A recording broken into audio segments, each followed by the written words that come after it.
I'm joined by Dr. Timothy Josh, and we are really having a great conversation this morning. We're talking about just this increasing need for people to have, cosmetic surgery done. Yes. But it's really evolving. It is changing. It's not so much about going under the knife. Exactly. It is. And why is that, doctor? Well, I think that there are so many great new devices and treatments and injectables that people are opting to look more natural as opposed to just being cut and pulled and tucked. Because if you look at old pictures, like an example is Burt Reynolds, if you look at his before and after when he had a facelift, he didn't look younger, he didn't look fresher, he didn't look better, he just looked pulled with skin on bone. Well, they were trying to buy time, weren't they? Like, if we do a big overhaul, then that'll get me more years before I... Well, it was just, that was all we had. So when you saw your face sagging, the only option was to pull and tighten. But now we know a little bit more about what's actually going on. So now we know that actually we're losing fat and volume and things are shifting downward. So if we replump, we can look younger and fresher without necessarily having to cut. But now we've been talking in the commercial break about how people have become much more obsessed with it, that it is, because it is much easier to be done. It's a lot less expensive than an actual, full-blown facelift. But you were mentioning social media's impact on this. Right, right. One of the things out there now is that they're saying social media because everyone's doing selfies. Everyone wants to be selfie ready. So things like social media are driving people to get cosmetic surgery because they're looking at themselves. Before you'd get pictures taken at your birthday and at Christmas, but now it's in your face all the time.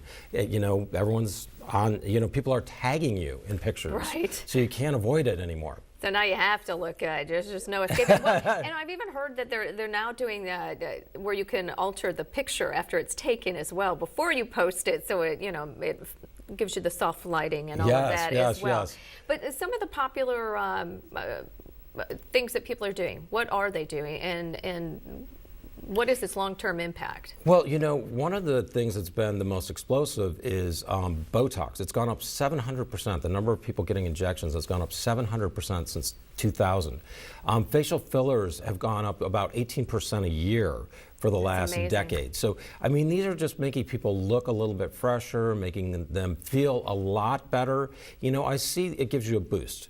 One of my employees says, you're one cosmetic procedure away from happiness. And I really believe that. I just got back from a trip to India, and after 30 minutes of dropping off my bags, I went to my office and got a laser treatment so I'd feel better. And it works. It gives you a little boost. See, you and I are coming from different angles on this. I know. We were debating this, and I just think it comes from inside more so than externally. But I see what you're saying, and I have recognized it in other people, but I keep thinking there's going to be a kickback eventually, and that the people are going to eventually, not be happy ever. Well, I think that cosmetic procedure doesn't make you a happy person. I think it gives you a boost and gives you self-confidence. And I see this all the time. I have women who come in who are divorced. Their husband left them for somebody else. They get a little liposuction, and they feel better about themselves. They come in happier. All right, I agree. I agree with that. A little boost is not a bad thing. And, you and I need to talk some more. We're going to keep this debate going. Hey, we'll be right back with more news after the break.